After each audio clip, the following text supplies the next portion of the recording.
वासुदेवाय ॐ अज्ञानतिमिरान्धस्य ज्ञानाञ्जनशलाकया चक्षुरुन्मिलितं येन तस्मै श्रीगुरवे नमः। श्रीचैतन्यमनोभीष्टं स्थापितं येन भूतले स्वयं रूपा कदा मह्यं ददाति स्वपदान्तिकं। वन्देऽहं श्रीगुरुं श्रीयुधपदकमलं श्रीगुरून् वैष्णवांश्च श्रीरूपं सागरजातं सहगणरघुनाथान्वितं तं सजीवं साद्वैतं सावधूतं परिजनसहितं कृष्णचैतन्यदेवं श्रीराधाकृष्णपादान् सहगणललिता श्रीविशाखामितांश्च।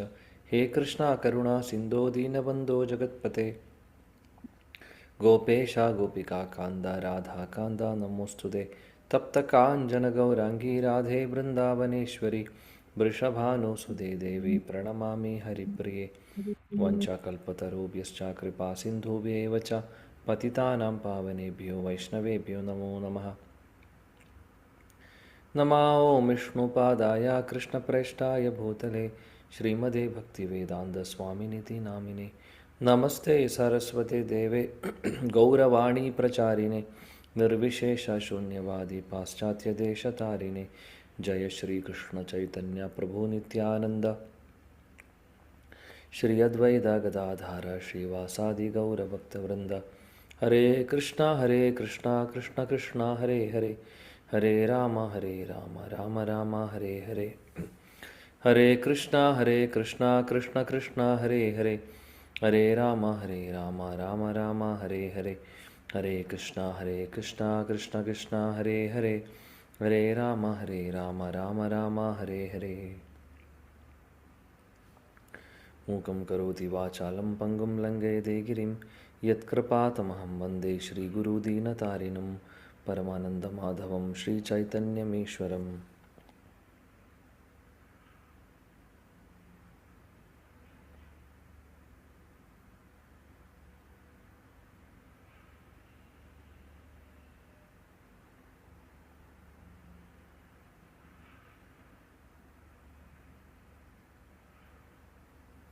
ഹരേ കൃഷ്ണ. പ്രിയപ്പെട്ട എല്ലാ ഭക്തർക്കും എൻ്റെ വിനീതമായ പ്രണാമം.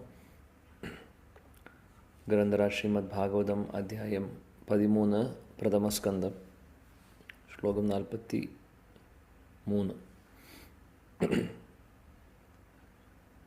ഓക്കെ. യഥാ ക്രീഡോപസ്കരാണാം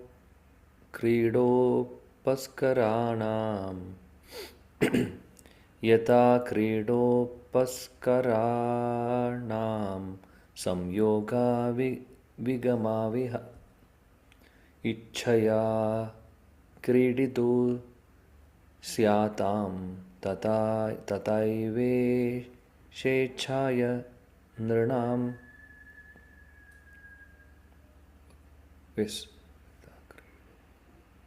हरे कृष्ण। ओ नमो भगवते वासुदेवाय। यदा क्रीडोपस्कराणां संयोगविगमाविह इच्छया क्रीडितुं स्यादां तदेवेशेच्छया नृणाम्। हरे कृष्ण प्रभु जी।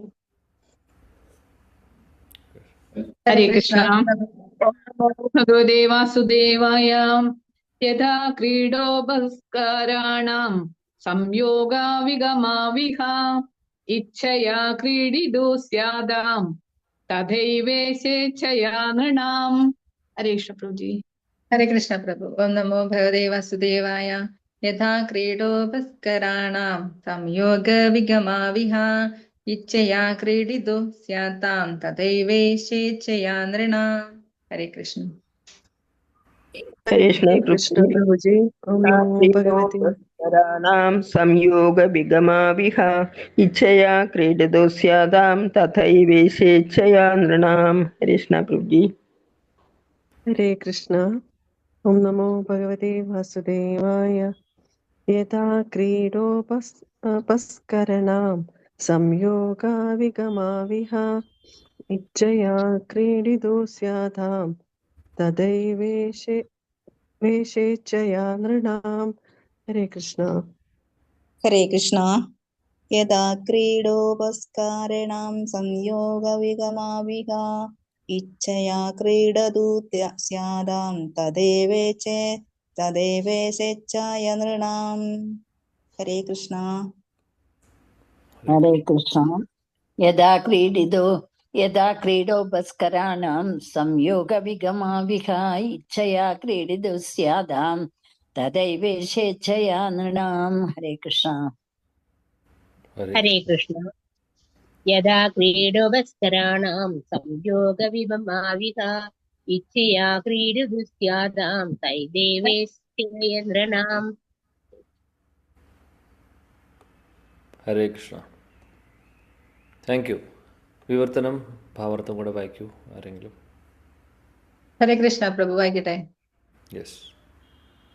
വിവർത്തനം ഭാവാർത്ഥം by his divine grace Abhay Charanaravinda Bhaktivedanta സ്വാമി ശ്രീല പ്രഭുപാദ് കി ജയ്. ഒരു കളിക്കാരൻ സ്വേച്ഛാനുസരണം തന്റെ വിനോദ വസ്തുക്കൾ അടുക്കി വെക്കുകയോ വിതറിയിടുകയോ ചെയ്യുന്നതുപോലെ ഭഗവാന്റെ പരമേച്ഛയാൽ മനുഷ്യർ സംയോജിക്കപ്പെടുകയോ വിയോജിക്കപ്പെടുകയോ ചെയ്യുന്നു. ഭാവാർത്ഥം: നമ്മുടെ പൂർവകർമ്മ ഫലങ്ങൾക്കനുസൃതമായി പരമപുരുഷ ഭഗവാന്റെ പരമേച്ഛയുടെ വിധാനമനുസരിച്ചാണ് നാം ഇന്നത്തെ അവസ്ഥയിൽ സജ്ജരായിരിക്കുന്നതെന്ന് നാം നിശ്ചയമായി അറിഞ്ഞിരിക്കണം. ഭഗവത്ഗീത 13:23 പ്രസ്താവിച്ചിരിക്കുന്നതുപോലെ പരമപുരുഷനായ ഭഗവാൻ ഓരോ ജീവസത്തയുടെയും അന്തരംഗത്തിൽ കേന്ദ്രീകൃത ആത്മാവായി നിലകൊള്ളുന്നു. ആകയാൽ നമ്മുടെ ജീവിതത്തിലെ ഓരോ ഘട്ടത്തിലുമുള്ള പ്രവൃത്തികളെ കുറിച്ചെല്ലാം അദ്ദേഹം അറിയുന്നു. ഒരു പ്രത്യേക സ്ഥാനത്തിൽ നമ്മെ അവസ്ഥിതരാക്കിക്കൊണ്ട് നമ്മുടെ പ്രവൃത്തികൾക്കുള്ള പ്രതികരണങ്ങൾ അദ്ദേഹം സമ്മാനിക്കുന്നു. ഒരു സമ്പന്നന്റെ പുത്രൻ വായിൽ വെള്ളിക്കരണ്ടിയുമായി ജനിക്കുന്നതിനു കാരണം സമ്പന്ന പുത്രനായി ജനിക്കുന്ന ആ ശിശു ആ സ്ഥാനം അർഹിക്കുന്നത് കൊണ്ട് ഭഗവതേച്ഛയാൽ അവന് ആ പദവി പ്രദാനം ചെയ്യപ്പെട്ടിരിക്കുന്നതിനാലാണ്. മാത്രമല്ല, ആ സന്തോഷകരമായ ബന്ധത്തിൽ നിന്നും വേർപിരിയുവാൻ ശിശുവോ പിതാവോ ആഗ്രഹിക്കുന്നില്ലെങ്കിൽ പോലും ശിശുവിനെ ആ സ്ഥാനത്തിൽ നിന്നും മാറ്റേണ്ട ആ കൃത്യമായ സന്ദർഭത്തിൽ ഭഗവതേച്ഛയാൽ അവൻ മാറ്റപ്പെടുന്നു. ഒരു ദരിദ്രന്റെ കാര്യത്തിലും ഇപ്രകാരം തന്നെയാണ് സംഭവിക്കുന്നത്. ജീവാത്മാക്കളുടെ ഒത്തുചേരലിന്മേലോ അകൽച്ചയിന്മേലോ സമ്പന്നനായാലും ദരിദ്രനായാലും യാതൊരു നിയന്ത്രണവുമില്ല. കളിക്കാരനെയും അയാളുടെ വിനോദ വസ്തുക്കളെയും സംബന്ധിച്ച ദൃഷ്ടാന്തത്തെ തെറ്റിദ്ധരിക്കരുത്. നമ്മുടെ കർമ്മങ്ങൾക്കനുസൃതമായ പരിണിത ഫലങ്ങൾ സമ്മാനിക്കാൻ ഭഗവാൻ ബാധ്യസ്ഥനാകയാൽ കളിക്കാരന്റെ ദൃഷ്ടാന്തം പ്രയോഗയോഗ്യമല്ലെന്ന് അയാൾ വാദിച്ചേക്കാം. പക്ഷേ അതങ്ങനെയല്ല. പരമേച്ഛ ഭഗവാന്റേതാണെന്നും അദ്ദേഹം യാതൊരു നിയമത്താലും ബന്ധനല്ലെന്നും നാം സദാ ഓർമ്മിക്കണം. ഒരാളുടെ സ്വകർമ്മങ്ങൾക്കനുസൃതമായ ഫലങ്ങൾ പ്രദാനം ചെയ്യുകയാണ് പൊതുവായ കർമ്മ നിയമം. എന്നാൽ ചില പ്രത്യേക സന്ദർഭങ്ങളിൽ ഭഗവതേച്ഛയാൽ അത്തരം പരിണിത ഫലങ്ങൾ മാറ്റപ്പെടുകയും ചെയ്യുന്നു. എന്നാൽ ഇത്തരം മാറ്റം ഭഗവാന്റെ മാത്രം ഇച്ഛ മൂലമേ സാധ്യമാകൂ, മറ്റാരുടെയുമല്ല. ആകയാൽ ഈ ശ്ലോകത്തിൽ പറഞ്ഞിരിക്കുന്ന കളിക്കാരന്റെ ദൃഷ്ടാന്തം തികച്ചും അനുയോജ്യമാണ്. ഇഷ്ടമുള്ളതെന്തും പ്രവർത്തിക്കുവാൻ പരമേച്ഛയ്ക്ക് സർവ്വ സ്വാതന്ത്ര്യമുള്ളതിനാലും അദ്ദേഹം സർവ പരിപൂർണനാകയാലും അദ്ദേഹത്തിന്റെ ഏതൊരു പ്രവൃത്തിയിലും പ്രതിപ്രവർത്തനത്തിലും തെറ്റില്ല. ഒരു പരിശുദ്ധ ഭക്തനെ സംബന്ധിച്ചുള്ളതാകുമ്പോഴാണ് പരിണത ഫലങ്ങളിലെ ഈ മാറ്റങ്ങൾ ഭഗവാനാൽ വിശേഷിച്ച് നിർവഹിക്കപ്പെടുന്നത്. നിരുപാധികമായി ഭഗവാനെ ശരണം പ്രാപിച്ചിരിക്കുന്ന പരിശുദ്ധ ഭക്തനെ ഭഗവാൻ നിസ്സംശയം എല്ലാവിധ പാപപ്രതികരണങ്ങളിൽ നിന്നും സംരക്ഷിക്കുന്നുവെന്ന് ഭഗവത്ഗീത 9:30-31 ഉറപ്പു നൽകിയിരിക്കുന്നു. ഭഗവാനാൽ കർമ്മഫലങ്ങളിൽ മാത്രം വരുത്തപ്പെട്ടതിന് നൂറുകണക്കിന് നിരവധി ദൃഷ്ടാന്തങ്ങൾ ലോക ചരിത്രത്തിലുണ്ട്.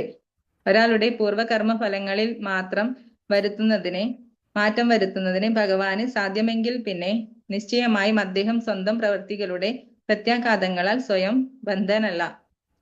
അദ്ദേഹം സർവ നിയമങ്ങൾക്കും അതീന്ദ്രിയനും പരിപൂർണനുമാകുന്നു. ഹരേ കൃഷ്ണ. ഹരേ കൃഷ്ണ. ഹരേ കൃഷ്ണ. Thank you. ഇവിടെ പറയുന്നു, എങ്ങനെയാണോ ഒരു കളിക്കാരൻ അവനവൻ്റെ ഇഷ്ടം അനുസരിച്ച് ഓരോ കാര്യങ്ങൾ ചെയ്യുന്നത്, അല്ലെങ്കിൽ കളി നടക്കുന്ന സമയത്ത് കളിക്കാരൻ്റെ രീതിയിൽ അദ്ദേഹത്തിൻ്റെ ആഗ്രഹപ്രകാരം, ഇപ്പോൾ ഉദാഹരണത്തിന് ഫുട്ബോൾ കളിക്കുകയാണെങ്കിൽ ആ കളിക്കാരന് ആ ബോളിനെ അദ്ദേഹത്തിൻ്റെ ആഗ്രഹപ്രകാരം അദ്ദേഹം വിചാരിക്കുന്ന പോലെ പല സ്ഥലങ്ങളിലേക്കും കൊണ്ടുപോകാൻ സാധിക്കുന്നു, അദ്ദേഹത്തിൻ്റെ ഇഷ്ടം പോലെ, അല്ലേ? അതേപോലെ ഇവിടെ പറയുന്നു, ഭഗവാന്റെ ഇച്ഛ പ്രകാരമാണ് പല ആളുകളും വരുന്നതും ആളുകൾ ഒരുമിച്ച് വരുന്നതും മാറിപ്പോകുന്നതും. ഇത് നല്ലൊരു എക്സാമ്പിളായിട്ട് പറയുവാണെങ്കിൽ, നമ്മുടെ എല്ലാവരുടെയും കാര്യം തന്നെ എടുക്കുവാണെങ്കിൽ, നമ്മുടെ ഓരോരുത്തരുടെ ലൈഫ് എടുക്കുവാണെങ്കിൽ, നമുക്ക് ഓരോരുത്തർക്കും ഓരോ ഫാമിലീസാണ്, അല്ലെങ്കിൽ ഓരോ വ്യത്യാസമുള്ള ഫാമിലികളാണ് അല്ലേ. അതിൽ കറക്റ്റായിട്ട് നമുക്കൊരു ഭാര്യ, ഭർത്താവ്, കുട്ടികൾ എന്നുള്ളതൊക്കെ എങ്ങനെ അത് കറക്റ്റായി ഭഗവാൻ ഇതെല്ലാം നമുക്ക്, അതായത് നമ്മുടെ കർമ്മം അനുസരിച്ചിട്ടാണ് ഇതെല്ലാം പ്ലേസ് ചെയ്യുന്നത്. ഭഗവാന്റെ നിശ്ചയപ്രകാരവും കർമ്മവും, രണ്ട് കാര്യങ്ങളും ഇവിടെ ഭാവത്തിൽ പറയുന്നുണ്ട് ശില പ്രഭുപാദി. അപ്പോൾ അത് നമുക്കതിൻ്റെ സയൻസ് അറിയില്ല. അപ്പോൾ ഒരേപോലെ കർമ്മം അനുഭവിക്കാനുള്ളവരുണ്ടെങ്കിൽ, അല്ലെങ്കിൽ ആ കാൽക്കുലേഷൻ എങ്ങനെയാണ് ചെയ്യുന്നത് നമുക്കറിയില്ല. പക്ഷേ തീർച്ചയായിട്ടും അങ്ങനെയാണ്. അതുകൊണ്ട് ഒരുമിച്ച് ഒരു ഫാമിലിയിൽ വരുമ്പോൾ, ആ ഫാമിലി ചിലപ്പോൾ ഒരു പക്ഷേ എന്തെങ്കിലും ദുഃഖങ്ങൾ അനുഭവിക്കുന്നുണ്ടെങ്കിൽ ആ വീട്ടിലുള്ള എല്ലാവർക്കും അത് ഒരുമിച്ച് അനുഭവിക്കേണ്ടി വരും അല്ലേ. അപ്പോൾ അങ്ങനെയുള്ള ഒരേപോലെയുള്ള കർമ്മങ്ങൾ ചേരാൻ പറ്റുന്ന തരത്തിലുള്ള കർമ്മങ്ങളുള്ള ആളുകളെ ഒരുമിച്ച് കൊണ്ടുവരുന്നു. അപ്പോൾ അതുകൊണ്ട് ഇന്ന് നമുക്കുള്ള കൂട്ടുകാരും ഇന്ന് നമുക്കുള്ള ഫാമിലിയും അല്ല ഇതിനു മുമ്പുള്ള ജന്മത്തിലുണ്ടായിട്ടുള്ളത്. ഇനി അങ്ങോട്ടും മുന്നോട്ടുണ്ടാവുന്നതും അങ്ങനെയല്ല. ഇത് തൽക്കാലം ഈ ഒരു ജന്മത്തിൽ കിട്ടിയിട്ടുള്ളത് മാത്രമാണ്. ഇത് പരമസത്യമാണിത്. അപ്പോൾ അതുകൊണ്ടാണ് എപ്പോഴും പറയുന്നത് നമ്മൾ കൂടുതൽ അറ്റാച്ച്ഡ് ആവേണ്ട ആവശ്യമില്ല, അറ്റാച്ച്മെൻറ്റ് തോന്നാൻ പാടില്ല എന്നുള്ളത്. കാര്യം ഈ താൽക്കാലികമായിട്ടുള്ള ഒരു കാലാവധിക്ക് മാത്രം, ഒരു എക്സ്പയറി ഡേറ്റുള്ള റിലേഷൻസാണ് എല്ലാം. ആ എക്സ്പയറി ഡേറ്റ് ഇല്ലാത്ത റിലേഷൻ ആകെ ഭഗവാനോട് മാത്രമേ ഉള്ളൂ, ശ്രീ ഗുരുവിനോടും. ബാക്കിയെല്ലാം താൽക്കാലികമാണ്. കർമ്മം അനുസരിച്ച് കാര്യങ്ങൾ നടക്കുന്നു. അതാണ് പറയുന്നത്. അതേപോലെ തന്നെ ഭഗവാന്റെ ഇച്ഛപ്രകാരം പല ആളുകളും ഒരുമിച്ച് വരുന്നു, പല ആളുകളും സെപ്പറേറ്റ് ആയി പോകുന്നു. അതാണ് ശ്രീല പ്രഭുപാദി ഭാവാർത്ഥത്തിൽ ഇത് വിശദീകരിക്കുന്നു. ഭഗവാന്റെ ഇച്ഛ എന്ന് പറയുന്നത്, അതിൽ ഒരു കാര്യം കൂടെയുണ്ട്. നമ്മുടെ കർമ്മം അനുസരിച്ച് ഭഗവാന്റെ ഇച്ഛ എന്ന് പറയുന്നത് ഒരു കാര്യം, നമ്മൾ ചെയ്തിട്ടുള്ള കർമ്മം എന്ന് പറയുന്നതും ഒരു കാര്യമുണ്ട്. അപ്പോൾ അതും കർമ്മത്തെ ബേസ് ചെയ്തുകൊണ്ടാണ് ആക്ച്വലി നമുക്ക് അതിനുള്ള റിയാക്ഷൻ കിട്ടുന്നത് അല്ലേ. അതനുസരിച്ചിട്ടാണ് നമ്മളെ പ്രോപ്പറായിട്ടുള്ള സ്ഥലങ്ങളിലേക്ക് പ്ലേസ് ചെയ്യുന്നത്.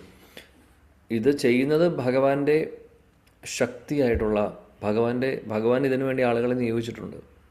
ഇതിൽ ബ്രഹ്മാവിന് റോളുണ്ട്, വേറെ കുറേ അന്യദേവതമാർക്ക് റോളുണ്ട്. കാര്യം അവരൊക്കെയാണ് നമ്മുടെ കർമ്മങ്ങൾ നോട്ട് ചെയ്യുന്നതും വാച്ച് ചെയ്യുന്നതും കറക്റ്റായിട്ട്. ഇതെല്ലാം ഒരുപാട് വിറ്റ്നസ്സുകളുണ്ട് ഭഗവാൻ വെച്ചിട്ടുണ്ട്. ഓക്കെ, പരമാത്മാവായിട്ട് ഭഗവാൻ ഇരിപ്പുണ്ട്, ഭഗവാനും വിറ്റ്നസ് ചെയ്യുന്നുണ്ട്, കാണുന്നുണ്ട്. ഇതൊക്കെ കൂട്ടത്തിൽ അദ്ദേഹത്തിൻ്റെ ശക്തികൾ, അല്ലെങ്കിൽ അദ്ദേഹത്തിൻ്റെ പല റെപ്രസെൻറ്റേറ്റീവ്സിനെയും പ്രതിനിധികളെയും ഈ ഒരു ജോലി ഏൽപ്പിക്കുന്നുണ്ട്. അങ്ങനെ എല്ലാ രീതിയിലും. അതുകൊണ്ടാണ് നമുക്ക് എവിടെയും ഒരു ചെറിയൊരു കാര്യം നമ്മൾ ചെയ്യുന്നുണ്ടെങ്കിലും അതുപോലും റെക്കോർഡ് ആവാതിരിക്കുന്നില്ല. എല്ലാം റെക്കോർഡ് ആവുന്നുണ്ട്, ഒരു ഗ്യാപ്പ് പോലും ഇല്ല. അപ്പോൾ അങ്ങനെ നോട്ട് ചെയ്ത് നമ്മുടെ കർമ്മം നോട്ട് ചെയ്തുകൊണ്ട് അതനുസരിച്ചിട്ടാണ് അടുത്തൊരു ലൈഫ് കിട്ടുന്നതും. അങ്ങനെയാണ് ഇങ്ങനെ മുന്നോട്ട് പോയിക്കൊണ്ടിരിക്കുന്നത്. ഇതെല്ലാം ഭഗവാൻ കാണുന്നു എന്നുള്ളത് ഇവിടെ പറയുന്നു. ശില പ്രഭുപാദി പറയുന്നുണ്ട്, പരമാത്മാവായിട്ട് ഭഗവാൻ നമ്മുടെ ഹൃദയത്തിലുണ്ട്. ഉപദൃഷ്ടാനുമന്താച്ച ഭർത്ത ഭോക്ത മഹേശ്വര പരമാത്മേതി ചാപ്യുക്തോ ദേഹേസ്മിൻ പുരുഷ പര. 13:23 ഭഗവത്ഗീത. അവിടെ പറയുന്നു ഉപദൃഷ്ടാനുമന്താച്ച. അപ്പോൾ പരമാത്മാവായിട്ട് ഭഗവാൻ ഇരുന്ന് എന്താണ് ചെയ്യുന്നത്? ഉപദൃഷ്ട, എല്ലാം നോക്കിക്കാണുന്നു. അനുമന്ത, കാര്യങ്ങൾ ചെയ്യാൻ പെർമിറ്റ് ചെയ്യുന്നു അല്ലേ. അതാണ് പരമാത്മാവായിട്ടുള്ള ഭഗവാൻ നമ്മുടെ ഹൃദയത്തിൽ ഇരുന്നു കൊണ്ട് ചെയ്യുന്ന കാര്യം. അപ്പോൾ അദ്ദേഹം എല്ലാം നോക്കിക്കാണും. ഉപദൃഷ്ട എന്ന് പറഞ്ഞാൽ നോക്കിക്കാണുന്നു എന്ന് പറഞ്ഞാൽ എല്ലാം നോട്ട് ചെയ്യുന്നുണ്ട് നമ്മൾ ചെയ്യുന്ന ഓരോ കാര്യങ്ങളും. അപ്പോൾ അതുകൊണ്ട് അദ്ദേഹത്തിന് അറിയാത്തതായിട്ടുള്ള കാര്യങ്ങൾ ഒന്നുമില്ല. അപ്പോൾ നമ്മൾ ചെയ്യുന്ന കർമ്മങ്ങളനുസരിച്ചുള്ള റിയാക്ഷൻ നമുക്ക് വരുന്നു. അതനുസരിച്ച് നമ്മൾ പർട്ടിക്കുലർലി ചിലപ്പോൾ ധനികനായിട്ടുള്ളൊരു കുടുംബത്തിലായിരിക്കും ജനിക്കുക, ചിലപ്പോൾ വളരെ പാവപ്പെട്ട കുടുംബത്തിലായിരിക്കും, ചിലപ്പോൾ നമ്മളെ കാണാൻ ഭംഗിയുണ്ടാവില്ല, ചിലപ്പോൾ നല്ല ഭംഗിയുണ്ടാവും, ചിലപ്പോൾ വളരെ ഫേമസ് ആയിട്ടുള്ള ഫാമിലിയിലായിരിക്കും നമ്മൾ ജനിക്കുന്നത്. അപ്പോൾ ഇതെല്ലാം ഡിപ്പെൻഡ് ചെയ്യുന്നത് നമ്മുടെ കർമ്മമാണ്. ഇപ്പോൾ ശീല പ്രഭുപാദിയുടെ ഉദാഹരണം പറയുന്നു. ഒരു വെള്ളിക്കരണ്ടി വെച്ചു വരുന്ന ഒരു കുട്ടി, നമ്മൾ പറയില്ലേ സിൽവർ സ്പൂൺ അല്ലെങ്കിൽ വെള്ളിക്കരണ്ടി വെച്ച് ജനിക്കാമെന്ന് ഉദ്ദേശിക്കുന്നത് നല്ല ധനികനായിട്ടുള്ള ധനികരായിട്ടുള്ള ഫാമിലിയിൽ ജനിക്കുന്ന കാര്യമാണ് പറയുന്നത്. അപ്പോൾ ആ കുട്ടി അങ്ങനെയുള്ളൊരു ഫാമിലിയിൽ ജനിക്കാൻ അതിനുള്ള യോഗം ഉണ്ടാവും. അതുകൊണ്ടാണ് ആ കുട്ടി അവിടെ ജനിക്കുന്നത്. അങ്ങനെയൊരു കുടുംബത്തിൽ ജനിക്കാനാണ് ആ കുട്ടിക്ക് യോഗ്യത ഉണ്ടാവുക. അപ്പോൾ ആ കർമ്മം അനുസരിച്ചിട്ടുള്ളത് പുണ്യം ചെയ്തിട്ടുള്ള പുണ്യകർമ്മങ്ങളൊക്കെ ആയിരിക്കാം അങ്ങനെയൊരു ഓപ്ഷൻ, അങ്ങനെയൊരു ജന്മം അവർക്ക് കൊടുക്കുന്നത്. അപ്പോൾ കർമ്മം എന്ന് പറയുന്നതും ഭഗവാന്റെ ഇച്ഛയും തമ്മിൽ കണക്ഷനുണ്ട്.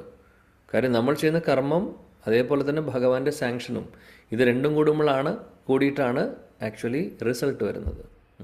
കർമ്മം നമ്മൾ ചെയ്യുന്ന റിയാക്ഷൻ മാത്രമല്ല കൂട്ടത്തിൽ. കാര്യം ഈ റിയാക്ഷൻ എന്ന് പറയുന്നത്, കർമ്മം ചെയ്തതിൻ്റെ ഫലം എന്ന് പറയുന്നത് ഈ ലോ ഓഫ് നേച്ചർ അല്ലെങ്കിൽ ഈ പ്രകൃതി അതിന് റിസൾട്ട് കൊടുക്കുന്നുണ്ട് അല്ലേ. ഈ പ്രകൃതി എവിടെയാണ് ഇരിക്കുന്നത്, അല്ലെങ്കിൽ പ്രകൃതി ആരാണ്? മയാധ്യക്ഷേണ പ്രകൃതി. ഭഗവാൻ പറയുന്നു എൻ്റെ അധ്യക്ഷതയിലാണ് പ്രകൃതി വർക്ക് ചെയ്യുന്നത് എന്നുള്ളത്. അപ്പോൾ നോക്കിക്കഴിഞ്ഞ് കഴിഞ്ഞാൽ അൾട്ടിമേറ്റ്ലി കർമ്മത്തിനും റിലേഷനുണ്ട്, കണക്ഷനുണ്ട്. ഭഗവാന്റെ ആ ഒരു ആഗ്രഹം അല്ലെങ്കിൽ ഭഗവാന്റെ ഒരു സമ്മതമില്ലാതെ ഒന്നും നടക്കുന്നില്ല. അതാണ് അദ്ദേഹത്തിന് ഒരു ഫ്രീ ഹാൻഡ് എപ്പോഴും ഉണ്ട് ഭഗവാന്. ശീല പ്രഭുപാദി പറയുന്നതാണ് ഇവിടെ, ഈ വെള്ളിക്കരണ്ടി വായിൽ വെച്ച് വരുന്ന കുട്ടി അതിനനുസരിച്ചുള്ള കർമ്മമാണ് അവർ അനുഭവിക്കാൻ യോഗമുള്ളത്. അതനുസരിച്ച് അവർക്ക് കിട്ടുന്നു. ഇനി ചിലവർക്കാണെങ്കിൽ വളരെ പാവപ്പെട്ട കുടുംബത്തിലായിരിക്കും ജനിക്കുന്നത്. അങ്ങനെ മാറിയും തിരിഞ്ഞും വന്നുകൊണ്ടിരിക്കുന്നു ഈ റിയാക്ഷൻ.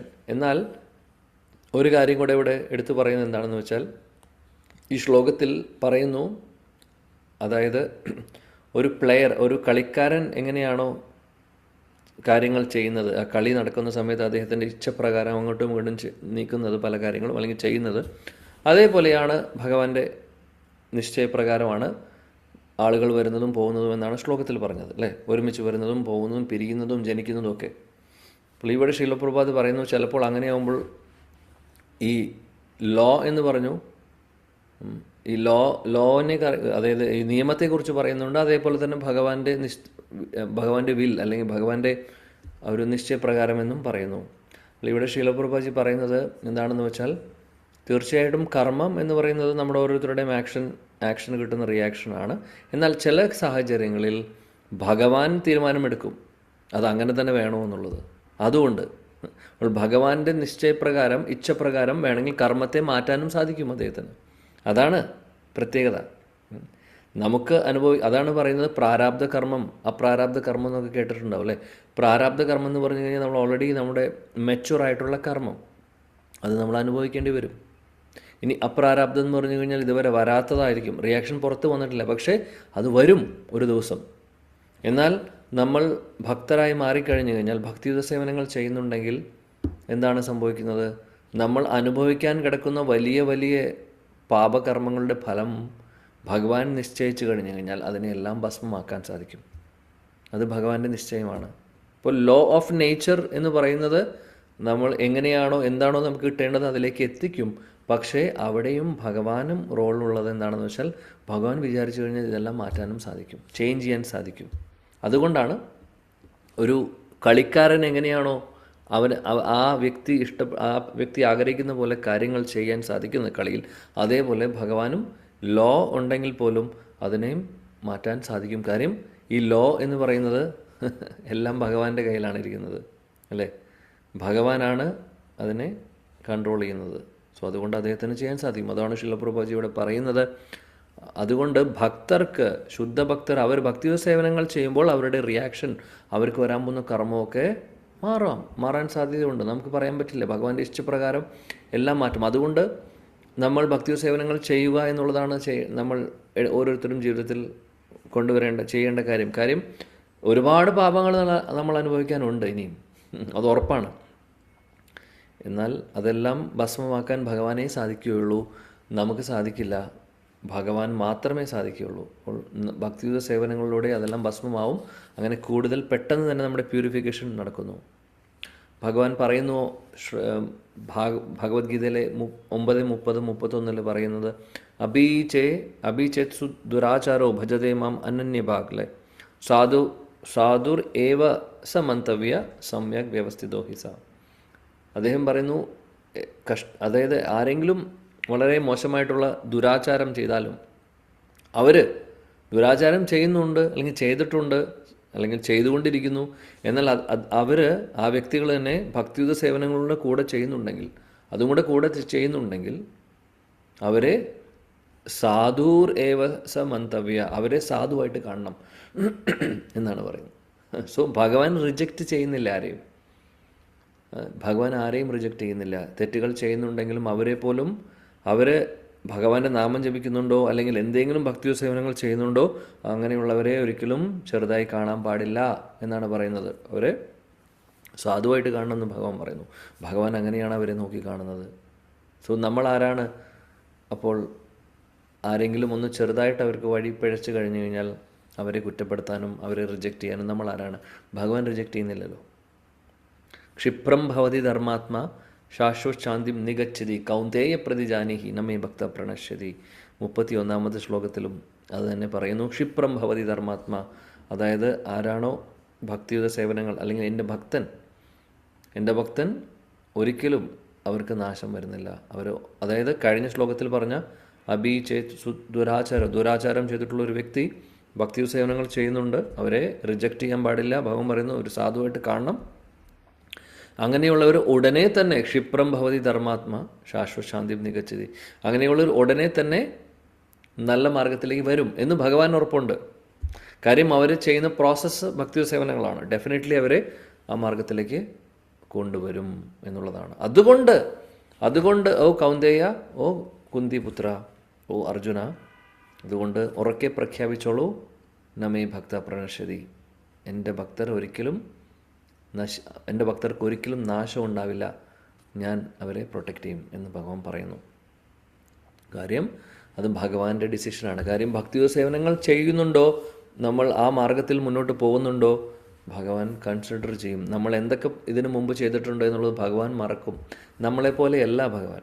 നമ്മളാണെങ്കിൽ ആരെങ്കിലും എന്തെങ്കിലും ഒരു ചെറിയൊരു തെറ്റോ അല്ലെങ്കിൽ ചെറിയ രീതിയിൽ നമ്മളെ വിഷമിപ്പിച്ചിട്ടുണ്ടെങ്കിൽ, എന്തെങ്കിലും രീതിയിൽ മറ്റുള്ളവർ കാരണം നമുക്ക് വിഷമിച്ചിട്ടുണ്ടെങ്കിൽ, പിന്നെ നമുക്ക് അവരോട് ആ നെഗറ്റീവായിട്ടുള്ളൊരു ഫീലിങ്സ് ആയിരിക്കും. അവർ എത്ര വന്ന് ക്ഷമ ചോദിച്ചാലും മാപ്പ് ചോദിച്ചാലും ഓക്കെ, മാപ്പ് ചോദിച്ചാലും തെറ്റ് അല്ലെങ്കിൽ എന്തെങ്കിലും തെറ്റുകൾ അവരുടെ കയ്യിൽ പറ്റിയിട്ടുണ്ടെങ്കിൽ പോലും മാപ്പ് ചോദിച്ചു, സോറി പറഞ്ഞു, എല്ലാം മറക്കണമെന്ന് പറഞ്ഞു. അപ്പോൾ നമ്മൾ ഓക്കെ പറയും, ഓക്കെ എല്ലാം മറന്നു, എല്ലാം ശരിയാണ് എന്നൊക്കെ പറയുമായിരിക്കും പുറമേക്ക്. പക്ഷെ ഉള്ളിൽ അപ്പോഴും അവിടെ ഒരു പാട് കിടക്കും. ശരിയല്ലേ? അങ്ങനെയാണ്. എന്നാൽ ഭഗവാൻ നോക്കൂ, അങ്ങനെയല്ല. അതായത് ദുരാചാരം ചെയ്യുന്ന ഒരാളെ കുറിച്ച് പറഞ്ഞു. ദുരാചാരം എന്ന് പറഞ്ഞു കഴിഞ്ഞാൽ അറിയാണ്ട് ചെയ്യുന്ന കാര്യമല്ല, അറിഞ്ഞുകൊണ്ട് തെറ്റുകൾ ചെയ്തിട്ട് അതേ ദുരാചാരം ചെയ്യുന്ന അങ്ങനെ ഉള്ള ആള് പോലും അവർ എന്തെങ്കിലും രീതിയിൽ എൻ്റെ സേവനങ്ങൾ ചെയ്യുന്നുണ്ടെങ്കിൽ അവരെ ഞാൻ റിജക്റ്റ് ചെയ്യില്ല എന്ന് ഭഗവാൻ പറയുന്നു. സോ അതാണ് അദ്ദേഹത്തിൻ്റെ ഹൃദയം. ഭഗവാൻ അങ്ങനെയാണ്. അദ്ദേഹം എല്ലാം ടോളറേറ്റ് ചെയ്യുന്നു. ടോളറേറ്റ് ചെയ്യാൻ സാധിക്കാത്തത് നമുക്കാണ്. സോ നമ്മുടെ ഏറ്റവും നല്ല എക്സാമ്പിൾ, റോൾ മോഡൽ ഭഗവാൻ തന്നെയാണ് എല്ലാ കാര്യത്തിലും. അദ്ദേഹത്തെ പോലെ വേറെ ആരാണുള്ളത്? അദ്ദേഹത്തിൻ്റെ മഹാകാരുണ്യം, അദ്ദേഹത്തിൻ്റെ ടോളറൻസ്, അദ്ദേഹത്തിൻ്റെ സ്നേഹം, അദ്ദേഹം ഓരോ ജീവജാലങ്ങളെയും സ്നേഹിക്കുന്ന പോലെ വേറെ ആരും ഉണ്ടാവില്ല. അവനവനുടെ സ്വന്തം, നമ്മൾ പറയുന്ന ജനിച്ച അച്ഛനും അമ്മയേക്കാൾ കൂടുതൽ ഭഗവാൻ നമ്മളെ സ്നേഹിക്കുന്നുണ്ട്. ഇത് സത്യമായിട്ടുള്ള കാര്യമാണ്.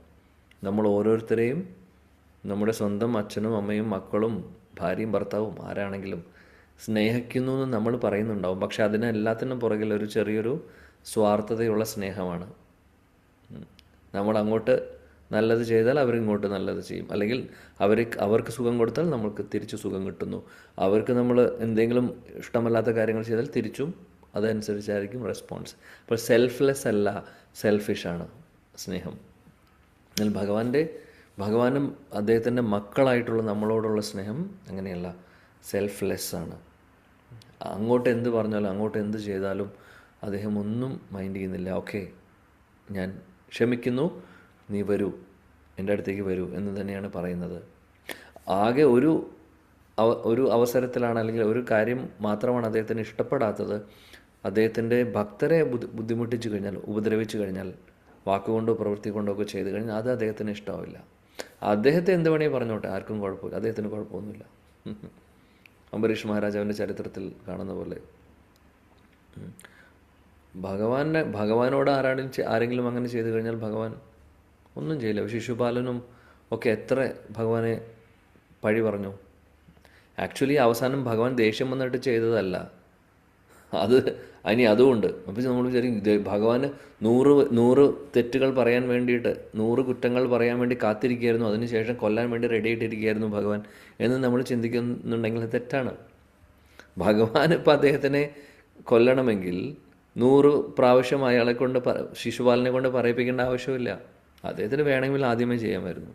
ഇതിൻ്റെ ഒന്നും ആവശ്യമില്ല, ഒരു ഹാർട്ട് അറ്റാക്ക് കൊടുത്താലും മതി. ഇതൊന്നും സാധിക്കാത്ത കാര്യമാണോ ഭഗവാൻ? അല്ല. അപ്പോൾ ഭഗവാൻ അദ്ദേഹത്തിനെ ദേഷ്യം കൊണ്ട് കൊല്ലുന്നതല്ല. കാര്യം ശിശുപാലൻ ഭഗവാനെക്കുറിച്ച് എന്ത് പറഞ്ഞാലും, ശരിയല്ല, അങ്ങനെയാണ് ഇങ്ങനെയാണ് കുറ്റങ്ങൾ പറഞ്ഞാലും അതൊന്നും അദ്ദേഹത്തെ ബാധിക്കാൻ പോകുന്നില്ല. കാര്യം ഭഗവാൻ അതീന്ദ്രിയ തലത്തിലുള്ള ആ വ്യക്തിയാണ്. അദ്ദേഹം സ്പിരിച്വലാണ് കംപ്ലീറ്റ്ലി. ഈ ഭൗതിക തലത്തിലുള്ള കാര്യങ്ങളും അങ്ങനെയുള്ള പല കാര്യങ്ങളും അങ്ങനെ ഇത് ആരെ എഫക്റ്റ് ചെയ്യുന്നു പറയുന്നത്? ഭഗവാനെ എഫക്റ്റ് ചെയ്യുന്നു? ഒന്നും എഫക്റ്റ് ചെയ്യാൻ പോകുന്നില്ല. ഇതെല്ലാം അദ്ദേഹത്തിൻ്റെ കൺട്രോളിലിരിക്കുന്നതാണ്. അദ്ദേഹത്തെ ഇതൊന്നും ബാധിക്കാൻ പോകുന്നില്ല. അദ്ദേഹത്തിനെ ഈവൻ നമ്മൾ സ്തുതിച്ചാലും, അതാണ് 2 കാര്യങ്ങളും. ശിശുപാലനെ പോലെ ഭഗവാനെക്കുറിച്ച് മോശമായിട്ട് പറഞ്ഞാലും, നമ്മൾ ഒരുപാട് സ്തുതികൾ ചെയ്തു കഴിഞ്ഞാലും, ആക്ച്വലി പറയുവാണെങ്കിൽ രണ്ടും ഭഗവാനെ എഫക്റ്റ് ചെയ്യുന്ന കാര്യങ്ങളല്ല. നമ്മളിത് സ്തുതിച്ചില്ലെങ്കിലും ഭഗവാൻ ഒരു കുഴപ്പവും സംഭവിക്കാൻ പോകുന്നില്ല. നമ്മൾ ഭഗവാന് ഭക്ഷണം ഭോഗ കൊടുത്തില്ലെങ്കിലും ഭഗവാൻ വിശന്ന് പട്ടിണി കിടക്കാൻ പോകുന്നില്ല. ഐഡിയലി പറയുകയാണെങ്കിൽ അദ്ദേഹത്തിന് ഇതിൻ്റെ ആവശ്യമില്ല, നമുക്കാണ് ആവശ്യം. നമ്മുടെ പ്യൂരിഫിക്കേഷനാണ് ആവശ്യം, അല്ലേ? അതേപോലെ തന്നെ ഭഗവാനെ ആരെങ്കിലും പഴി പറയുകയാണ്, കുറ്റപ്പെടുത്തുകയാണ്, അദ്ദേഹത്തെ ബാധിക്കാൻ പോകുന്നില്ല ഇതൊന്നും. അദ്ദേഹം എല്ലാത്തിൽ നിന്നും മാറി നിൽക്കുന്ന ആളാണ്. അദ്ദേഹത്തിന് ഒന്നും തീണ്ടാൻ പോകുന്നില്ല, ഒന്നും. അപ്പോൾ ശിശുപാലൻ്റെ കാര്യത്തിൽ അപ്പോൾ നമ്മൾ വിചാരിക്കും ശിശുപാലന് ദേഷ്യം വന്നിട്ട് ഭഗവാൻ ഇത്രയും കുറ്റം പറയുന്നു, അതുകൊണ്ട് എനിക്ക് ദേഷ്യം വന്ന് ഞാൻ കൊല്ലുന്നു. അതല്ല സംഭവം, വേറെ ഒന്നുമല്ല. സമയമായി ശിശുപാലനെ തിരിച്ച് ജയൻ വിജയൻ്റെ പൊസിഷനിലേക്ക് കൊണ്ടുപോകാൻ. 3ാമത്തെ ജന്മമായിരുന്നു. സോ ഭഗവാൻ അവിടെ ആക്ഷൻ എടുത്തു. കാര്യം ശിശുപാലൻ ആരാണ്? ശിശുപാലനും ദന്തവക്ര അവർ ജയവിജയന്മാരാണ്. ഭഗവാൻ വിഷ്ണുവിൻ്റെ സ്വന്തം വളരെ അടുത്ത പാർഷദരാണ്. അവരെ ആ ലീലയും ശാപവും ലീലയൊക്കെ ആയിട്ട് വന്ന് തിരിച്ചു പോകാനുള്ള സമയമായി. അപ്പോൾ ശിശുപാലനെ സഹായിച്ചു. അങ്ങോട്ട് പോകാനുള്ള സമയം നേരത്തെ ആക്കി കൊടുത്തു, അത്രയേ ചെയ്തുള്ളൂ. അല്ലാതെ ശിശുപാലനെ ദേഷ്യം വന്നിട്ട് അദ്ദേഹത്തോട് ദേഷ്യം വന്നിട്ട് ചെയ്തിട്ടുള്ളതല്ല. ഇതെപ്പോഴും മനസ്സിലാക്കണം. ഭഗവാൻ ആരെങ്കിലും കൊല്ലുന്നുണ്ടെങ്കിൽ ദേഷ്യത്തോട് കൂടിയിട്ടല്ല ചെയ്യുന്നത്, ആക്ച്വലി അവരുടെ നന്മയ്ക്ക് വേണ്ടി ചെയ്യുകയാണ്.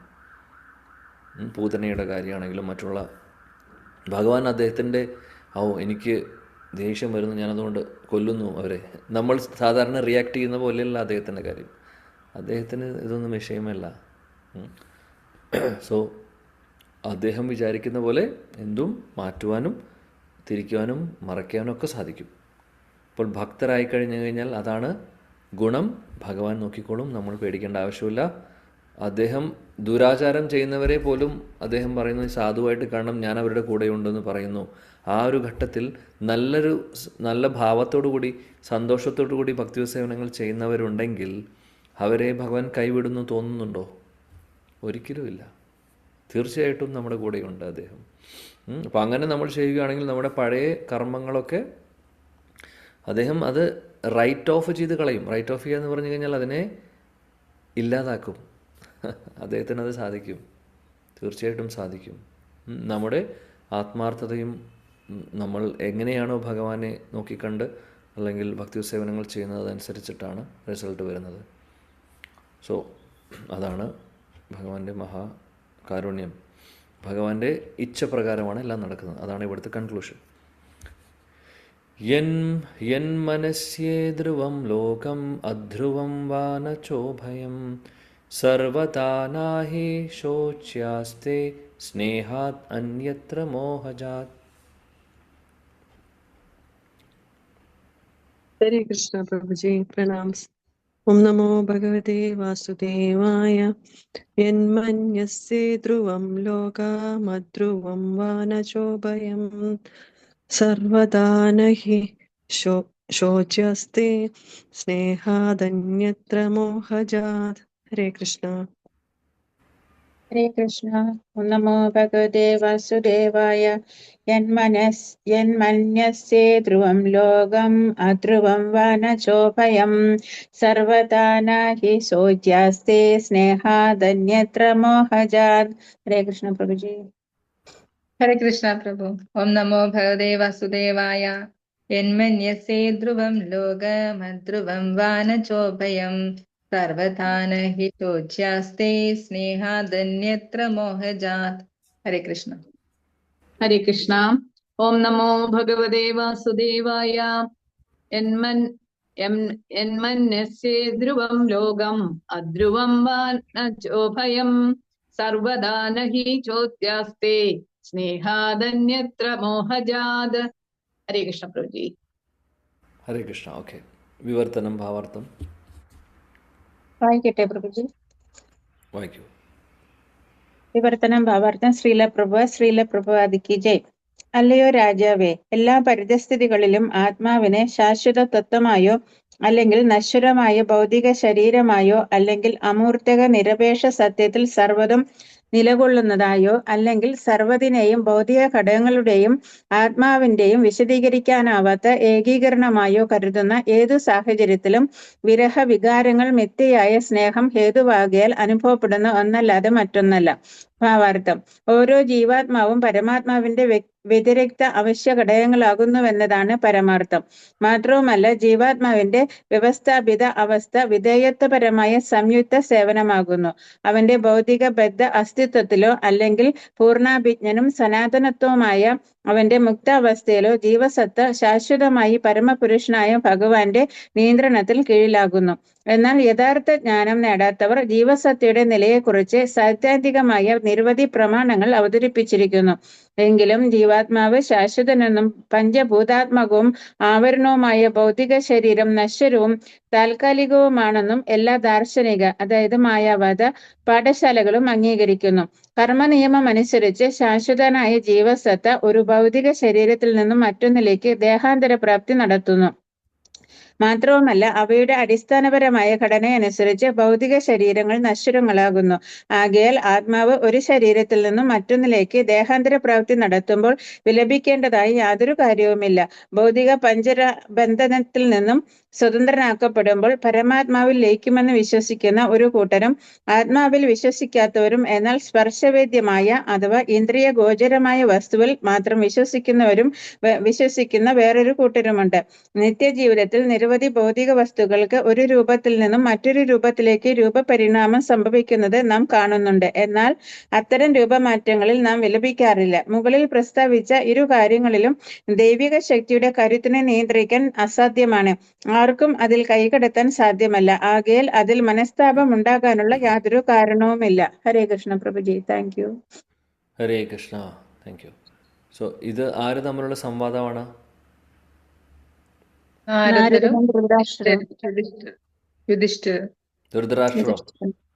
യുധിഷ്ഠിരൻ. Sorry Prabhu. Okay. So Naradamuni പറയുന്നതാണ്, യുധിഷ്ഠിര മഹാരാജാവിനോട് പറയുന്നു.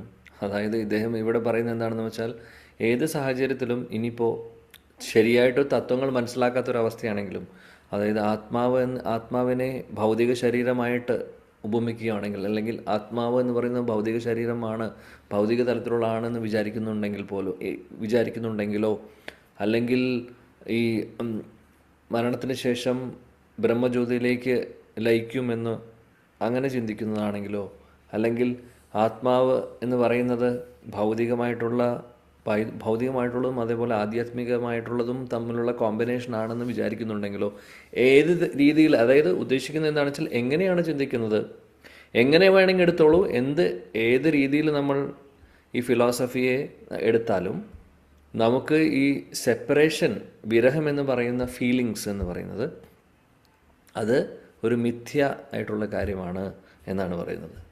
അത് ഏത് ഫിലോസഫി ആണെങ്കിലും കുഴപ്പമില്ല. കാര്യം എന്തുകൊണ്ടാണത് മിഥ്യയാണെന്ന് പറയുന്നത്? അതൊരു മോഹം, നമുക്ക് മിഥ്യ എന്ന് പറഞ്ഞു കഴിഞ്ഞാൽ തെറ്റാണെന്നുള്ളതല്ല, പക്ഷേ ശരിയായിട്ടുള്ള അറിവ് മൂടിയിരിക്കുന്ന ഒരവസ്ഥയാണ്. അപ്പോൾ അതുകൊണ്ട് പ്രോപ്പറായിട്ടുള്ളൊരു അറിവില്ലാത്തത് കൊണ്ട്, ജ്ഞാനമില്ലാത്തത് കൊണ്ടാണ് നമുക്ക് ഈ വിഷമം തോന്നുന്നത്, അല്ലെങ്കിൽ നമുക്ക് ആരെങ്കിലും മരിക്കുമ്പോൾ, നമ്മളെ വിട്ടു പോകുമ്പോൾ നമുക്ക് വിഷമം തോന്നുന്നതും ഒക്കെ കാര്യം എന്താണെന്ന് വെച്ചാൽ നമ്മൾ പ്രോപ്പർലി അതിനെ മനസ്സിലാക്കുന്നില്ല തത്വങ്ങൾ എന്നുള്ളതാണ് ഇവിടെ പറയുന്നത്. ശിലപ്രഭാജി പറയുന്നു, ജീവേറെ സ്വരൂപമായ കൃഷ്ണരെ നിത്യദാസ്. നമ്മൾ ഓരോരുത്തരും ഭഗവാന്റെ അംശമായതുകൊണ്ട് അതാണ് ശരിയായിട്ടുള്ള നമ്മുടെ സ്വാഭാവികമായിട്ടുള്ള ആ ഒരു പൊസിഷൻ. എന്നാൽ ഇവിടെ ഈ ഒരു ഭൗതിക ലോകത്തിൽ അത് മറന്നിട്ട് എല്ലാവരും കംപ്ലീറ്റ്ലി മറന്നിരിക്കുന്നു ഭഗവാനുമായിട്ടുള്ള കണക്ഷൻ, അല്ലേ? നമ്മൾ ഓരോരുത്തരും ശരീരത്തിലെ അല്ലെങ്കിൽ ശരീരമായിട്ട് നോക്കി കാണുന്നു ഓരോരുത്തരെയും. നമ്മുടെ റിലേഷൻസ് എല്ലാം ശാരീരിക തലത്തിലുള്ളതാണ്, അല്ലാതെ ആത്മീയ തലത്തിലുള്ളതല്ല. നമ്മളെല്ലാം പറയുന്ന റിലേഷൻസ് എല്ലാം ആക്ച്വലി അങ്ങനെയാണ് നമ്മൾ നോക്കി കാണുന്നത്. അപ്പോൾ അതുകൊണ്ട് ശരീരബോധത്തിൽ ഇരിക്കുന്നത് കൊണ്ടാണ് ഇങ്ങനെ ഉള്ള വിഷമങ്ങളും ബുദ്ധിമുട്ടുകളും നമുക്ക് തോന്നുന്നത്. ആക്ച്വലി ആത്മീയ തലത്തിൽ നോക്കുവാണെങ്കിൽ ഒന്നും സംഭവിക്കുന്നില്ല. തഥാ ദേഹാന്തര പ്രാപ്തി ധീരസ്തത്ര ന മുഹ്യതി, ഭഗവത്ഗീത പറയുന്നുണ്ട്, അല്ലേ? ശരീരം മാറിക്കൊണ്ടിരിക്കും, ആത്മാവിനൊന്നും സംഭവിക്കുന്നില്ല. അതുകൊണ്ട് ധീരനായിട്ടുള്ളവർ അവർ ഇങ്ങനെയുള്ള വ്യത്യാസങ്ങൾ, ഇങ്ങനെയുള്ള ചേഞ്ചസിൽ അവർ വിഷമിക്കില്ല എന്നാണ് പറയുന്നത്. അത് ആ ഒരു ഫിലോസഫിയാണ് ഇവിടെ ശീലപ്രഭാജി ഭാവാർത്ഥത്തിലൂടെ നമ്മളെ പറഞ്ഞു തരുന്നത്. ഈവൻ ശ്ലോകത്തിലും ശ്രീപാദ് നാരദമുനി പറയുന്നതാണ്. അപ്പോൾ ആ സമയത്ത് തോന്നുന്ന വിഷമം എന്ന് പറയുന്നത് അതൊരു മിഥ്യയായിട്ടുള്ള കാര്യമാണ്. അത് ശരിക്കും അതിൻ്റെ ആവശ്യം ഇല്ല. കാര്യം ഒരു ശരീരം വിട്ട് അടുത്ത ശരീരത്തിലേക്ക് പ്രവേശിക്കും. അവരുടെ കർമ്മം അനുസരിച്ച് എന്താണോ അവർക്ക് വെച്ചിട്ടുള്ളത് അതനുസരിച്ച്. അതാണ് ഈ ശ്ലോകത്തിലൂടെ നമ്മളെ പഠിപ്പിക്കുന്ന കാര്യം, തത്വം.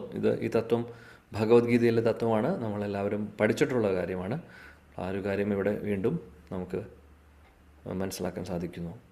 ഓക്കെ, അടുത്ത ശ്ലോകം 45. തസ്മാജഹി അംഗവൈകല്യം അജ്ഞാനാകൃതമാത്മനഃ കഥം ത്വ അനാഥാ കൃപണ വർത്തേ രാംസ്തേ ച മാം വിനാ.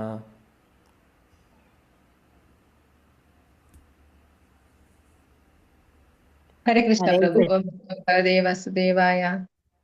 തസ്മാജ്ജഹ്യംഗവൈക്ലവ്യമജ്ഞാനകൃതമാത്മനഃ കഥം ത്വനാഥ കൃപണാ വർത്തേരംസ്തേ ച മാം വിനാ.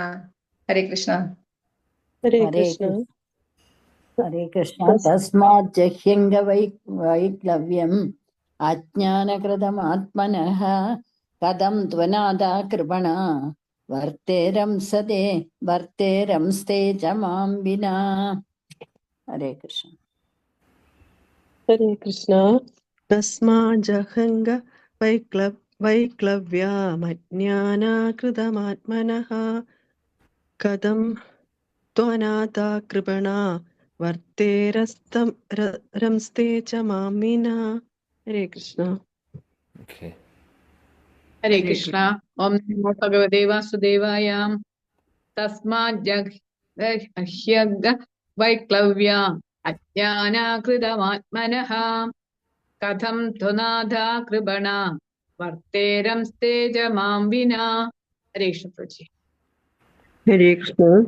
തസ്മാജ്ജഹ്യംഗവൈക്ലവ്യം അജ്ഞാനാകൃതമാത്മനഃ കഥം ത്വനാഥ കൃപണാ വർത്തേരംസ്തേ ച മാം വിനാ. ഹരേ കൃഷ്ണ പ്രഭുജി. ഹരേ കൃഷ്ണ. വിവർത്തനം ഭാവാർത്ഥം വായിക്കൂ. വായിക്കട്ടെ പ്രഭുജി. ഹരേ കൃഷ്ണ പ്രഭുജി. പ്രണാം പ്രഭുജി. ഓം നമോ ഭഗവതി വാസുദേവായ. ശിലപ്രഭാജിക്ക് ജയ്. ആകയാൽ ആത്മാവിനെ സംബന്ധിച്ച അജ്ഞാത ഹേതുവായുള്ള അങ്ങയുടെ ആകുലത ഉപേക്ഷിക്കുക. അശരണരായ ആ പാവങ്ങൾ അങ്ങയെ കൂടാതെ എങ്ങനെ ജീവിക്കുമെന്ന് അങ്ങേപ്പോൾ ആലോചിക്കുന്നു. ഭാവാർത്ഥം: നമ്മുടെ ഉറ്റവരും ഉടയവരും അശരണരാണെന്നും നമ്മെ ആശ്രയിച്ചിരിക്കുന്നുവെന്നും നാം കരുതുന്നുവെങ്കിൽ അത് നമ്മുടെ അജ്ഞത ഹേതു ആകയാലാണ്. ഓരോ ജീവജന്തുവിനും ലോകത്ത് അവരെ ആർജിച്ച നിലയ്ക്കനുസരിച്ച് പരമപുരുഷ ഭഗവാന്റെ ആജ്ഞാനുസൃതമായി എല്ലാവിധ സംരക്ഷണവും അനുവദിക്കപ്പെട്ടിരിക്കുന്നു. ഭഗവാൻ ഭൂതഭൃത്, അതായത് സർവ്വജീവസത്തുക്കൾക്കും സംരക്ഷണം പ്രദാനം ചെയ്യുന്നവൻ എന്ന് വിശേഷിപ്പിക്കപ്പെടുന്നു. ഒരുവൻ തന്റെ കടമകൾ മാത്രം നിർവഹിച്ചാൽ മതി. കാരണം പരമപുരുഷ ഭഗവാൻ അല്ലാതെ മറ്റാർക്കും മറ്റൊരാൾക്ക് സംരക്ഷണം നൽകാനാവില്ല. ഇനി വരുന്ന ശ്ലോകത്തിൽ ഇത് കൂടുതൽ വ്യക്തമായി വിശദീകരിച്ചിരിക്കുന്നു. ഹരേ കൃഷ്ണ. പ്രണാം. ഹരേ കൃഷ്ണ. സോ അതുകൊണ്ട് നാരദമുനി പറയുന്നു യുധിഷ്ഠിര മഹാരാജനോട് വിഷമിക്കേണ്ട ആവശ്യമില്ല. കാര്യം നീ ഇപ്പോൾ വിഷമിക്കുന്നത് കാര്യം നിനക്ക് വേണ്ട ജ്ഞാനം ഇല്ല, അല്ലെങ്കിൽ വേണ്ട ജ്ഞാനം യുധിഷ്ഠിര മഹാരാജന് ഇല്ല എന്നുള്ളതല്ല. യുധിഷ്ഠിര മഹാരാജാവിൻ്റെ മനസ്സ് എന്ന് പറഞ്ഞു കഴിഞ്ഞാൽ ഈ സ്നേഹം കൂടുതലുള്ളത് കൊണ്ട് അദ്ദേഹത്തിന് തോന്നുന്നതാണ്. എല്ലാവരെയും അദ്ദേഹം ബഹുമാനിച്ചിരുന്നു, എല്ലാവരെയും സ്നേഹിച്ചിരുന്നൊരു വ്യക്തിയാണ് അല്ലേ. അതുകൊണ്ട് അദ്ദേഹത്തിന് ആ ഒരു വിഷമം. അപ്പോൾ പറയുന്നു ഇത് അജ്ഞത മൂലമാണ്, താൽക്കാലികമായിട്ടുള്ളൊരു അജ്ഞതയാണ്, അല്ലാതെ യുധിഷ്ഠിര മഹാരാജ് അങ്ങനെയാണ് എന്നുള്ളതല്ല. അതുകൊണ്ടാണ് ഈ ഒരു വൈക്ലവ്യം ഉള്ളത്. അപ്പോൾ നീ ഇത് ആലോചിക്കേണ്ട ആവശ്യമില്ല, വിഷമിക്കേണ്ട ആവശ്യമില്ല. അവർക്ക് ഞാനില്ലെങ്കിൽ അവരുടെ ഫ്യൂച്ചർ എന്തായിരിക്കും, അവരിവിടെ അല്ലെങ്കിൽ കാട്ടിൽ പോയി കഴിഞ്ഞാൽ എന്ത് സംഭവിക്കും, എന്തെങ്കിലും അവർക്ക് പറ്റിയാൽ എന്തായിരിക്കും, അവിടെ ഹെൽപ്പ് ചെയ്യാൻ നമ്മൾ ആരുമില്ലല്ലോ, നമ്മളല്ലാണ്ട് അവരെ ആരെയാണ് ഹെൽപ്പ് ചെയ്യുക, അല്ലാണ്ട് ആരാണ് അവരെ ഹെൽപ്പ് ചെയ്യുക എന്നുള്ള ചിന്തയൊക്കെയാണ് യുധിഷ്ഠിര മഹാരാജാവ്, അദ്ദേഹത്തിനുള്ള ചിന്ത അതൊക്കെയാണ്. അപ്പോൾ അതാണ് ഇവിടെ പറയുന്നത്, ശ്രീപാദ് നാരദമുനി പറയുന്നത്, അത് അവരെക്കുറിച്ച് ആലോചിച്ച് വിഷമിക്കേണ്ട ആവശ്യമില്ല, ഭഗവാൻ നോക്കിക്കോളും. അവരെല്ലാവരും ഭഗവാന്റെ സംരക്ഷണത്തിലാണ്, എല്ലാവരും. ഇതാണ് പോയിന്റ്. അപ്പോൾ നമ്മൾ ആരാണ് പ്രൊട്ടക്ഷൻ കൊടുക്കാൻ? നമ്മൾ ആരുമല്ല ശരിക്കും. നമ്മൾ ചിന്തിക്കുന്നു നമ്മളില്ലാതെ മറ്റുള്ളവർക്ക്, അല്ലെങ്കിൽ നമ്മളെ ചുറ്റിപ്പറ്റിയുള്ള ആരെങ്കിലും, നമ്മുടെ ബന്ധത്തിലുള്ള അല്ലെങ്കിൽ നമ്മുടെ ചുറ്റുമുള്ള സർക്കിളിലുള്ളവർ നമ്മളില്ലാതെ അവർ ജീവിക്കില്ല, അവരുടെ കാര്യം നോക്കാൻ സാധിക്കില്ല, ഓ ഞാനില്ലെങ്കിൽ എന്തായിരിക്കും അവസ്ഥ. അപ്പോൾ ഇങ്ങനെയാണ് അറ്റാച്ച്മെൻറ്റ് വരുന്നത്. പലപ്പോഴും പല ആളുകളും മരിക്കാൻ കിടക്കുന്ന സമയത്തും ചിന്തിക്കുന്നതാണ്, ഞാൻ പോയി കഴിഞ്ഞ് കഴിഞ്ഞാൽ അവരെ നോക്കാൻ ആരുണ്ട്, ഇവരെ നോക്കാൻ ആരുണ്ട്. ആരുമില്ലെങ്കിൽ ഭഗവാനുണ്ട്. ഭഗവാൻ എല്ലാവർക്കും ഉണ്ട്. ഭൂതഭൃത്, എല്ലാവർക്കും സംരക്ഷണവും പ്രൊട്ടക്ഷൻ കൊടുക്കുന്നത് ഭഗവാനാണ്. അപ്പോൾ നമ്മളില്ലെങ്കിൽ അത് അവരുടെ കാര്യം നടക്കില്ല എന്ന് ചിന്തിക്കുന്നത് ആക്ച്വലി വിഡ്ഢിത്തരമാണ് ശരിക്കും. നമ്മൾ ആരാണ്? നമുക്ക് പെർമനൻ്റ് ആയിട്ടൊരു പ്രൊട്ടക്ഷൻ കൊടുക്കാൻ പറ്റുമോ? സാധിക്കില്ല. നമുക്കോ പ്രൊട്ടക്ഷൻ ഇല്ല പെർമനൻ്റ് ആയിട്ട്, അല്ലെങ്കിൽ നമ്മളെ ആരും പ്രൊട്ടക്റ്റ് ചെയ്യുന്നില്ല ഭഗവാൻ അല്ലാതെ. നമുക്ക് തന്നെ ഒരു തുടക്കവും അവസാനമുണ്ട്. അങ്ങനെയുള്ള നമ്മൾ മറ്റുള്ളവർക്ക് ഒരു പരിധിക്ക് അപ്പുറം എന്ത് സംരക്ഷണമാണ് കൊടുക്കാൻ സാധിക്കുക? ഒന്നും കൊടുക്കാൻ സാധിക്കില്ല. ഇതെല്ലാം ഭഗവാന്റെ ആ ഒരു ലോ ഓഫ് നേച്ചറിനകത്ത് വരുന്നു. വേണ്ടത് അവർക്ക് എന്താണോ അത് കൊടുത്തിരിക്കും, അത് നടന്നിരിക്കും. അതിന് ഭഗവാൻ അതിന് വേണ്ടിയുള്ള അറേഞ്ച്മെൻറ്റ്സ് ചെയ്യും, നമ്മൾ ചെയ്യേണ്ട ആവശ്യമില്ല. അതാണ് പറയുന്നത്. വലിയൊരു തത്വമാണ്. അതിൻ്റെ അർത്ഥം ജീവിച്ചിരിക്കുന്ന സമയത്ത് നമ്മൾ ഒരു കുടുംബ ബന്ധത്തിൽ ഇരിക്കുന്ന സമയത്ത് ആരെയും വേണ്ട രീതിയിൽ സ്നേഹിക്കേണ്ട, അല്ലെങ്കിൽ അവരുടെ കാര്യം നോക്കണ്ട, ഡ്യൂട്ടീസ് ചെയ്യണ്ട, റെസ്പോൺസിബിലിറ്റീസ് ചെയ്യണ്ട എന്നുള്ളതല്ല പറയുന്നത്. ഇതിനെ ഇനി ആ ഒരു എക്സ്ട്രീമിലേക്ക് എടുക്കാൻ പാടില്ല. എന്തായാലും നമ്മുടെ ആവശ്യമൊന്നുമില്ല, അതുകൊണ്ട് അവരെ കെയർ ചെയ്യണ്ട, അവരവരുടെ വഴിക്ക് വിട്ടോളൂ. അതല്ല നമ്മുടെ ലെസൺ. നമ്മുടെ ലെസൺ എന്താണെന്ന് വെച്ചാൽ, നമ്മൾക്ക് ഒരു ചിന്തയുണ്ട്, ഞാനാണ് സംരക്ഷിക്കുന്നത്, ഞാനാണ് അവർക്ക് ആകെയുള്ളൂ, ഞാനില്ലെങ്കിൽ അവർക്ക് സാധിക്കില്ല. ആ ഒരു ചിന്തയ്ക്കാണ് പ്രോബ്ലം. ആക്ച്വലി നമ്മൾ ആരുമല്ല എന്നുള്ളതാണ്. ഭഗവാൻ എല്ലാവരുടെ കൂടെയുണ്ട്. നമ്മൾ പ്രൊട്ടക്ഷൻ കൊടുത്തില്ലെങ്കിലും ഭഗവാൻ കൊടുക്കും. അതുകൊണ്ട് നമ്മൾ കൂടുതൽ വിഷമിക്കേണ്ട ആവശ്യമില്ല, അല്ലെങ്കിൽ നമ്മൾ കൂടുതൽ അഹങ്കരിക്കേണ്ട ആവശ്യമില്ല. രണ്ട് കാര്യമുണ്ട്. ചിലപ്പോൾ നമ്മൾ അഹങ്കരിക്കുമോ, ഞാൻ ഇല്ലെങ്കിൽ ഇവർക്ക് എന്ത് സംഭവിച്ചേനെ എന്ന് നമുക്ക് തോന്നും. ഇപ്പോൾ കാണായിരുന്നു, ഞാനല്ല നിന്നെ വിവാഹം കഴിച്ചിരുന്നെങ്കിൽ എന്തായിരുന്നു നിൻ്റെ അവസ്ഥ എന്നൊക്കെ ചിലപ്പോൾ ഡയലോഗൊക്കെ അടിക്കും അങ്ങോട്ടും ഇങ്ങോട്ടും. ചിലപ്പോൾ ഞാനല്ലെങ്കിൽ കാണാമായിരുന്നു. അതിൽ വല്ല അർത്ഥമുണ്ടോ? നമ്മളല്ലെങ്കിൽ വേറെ ആരെങ്കിലും നോക്കും, ചിലപ്പോൾ ഇതിനേക്കാൾ ഭംഗിയായിട്ട് നടന്നേനെ. അപ്പോൾ അവിടെ ഒരു അഹങ്കാരമുണ്ട്. അപ്പോൾ അങ്ങനെ അഹങ്കരിക്കുകയും വേണ്ട, നേരെ മറിച്ച് വിഷമിക്കേണ്ട ആവശ്യമില്ല. ഭഗവാൻ നോക്കുന്നുണ്ട് എല്ലാവരുടെ കാര്യം. ഭൂതഭൃത്, എല്ലാവർക്കും പ്രൊട്ടക്ഷൻ ഭഗവാനാണ് കൊടുക്കുന്നത്, നമ്മളല്ല. അതുകൊണ്ടാണ് യുധിഷ്ഠിര മഹാരാജനോട് പറയുന്നത്, കൂടുതൽ ഒന്നും ചിന്തിക്കേണ്ട ആവശ്യമില്ല, അവരുടെ കൂടെ ഭഗവാനുണ്ട് എന്നുള്ളത്. ഓക്കെ ശരി. അപ്പോൾ നമുക്കിവിടെ സ്റ്റോപ്പ് ചെയ്യാം. ഗ്രന്ഥരാജ് ശ്രീമദ് ഭാഗവതം കി ജായ്, ശ്രീല ഗുരുദേവ് की जय, श्रीला प्रभुपाद की जय, शचीनंदन श्री गौर हरि की जय, श्री वृंदावन धाम की जय. जय जय श्री राधे श्याम. Thank you.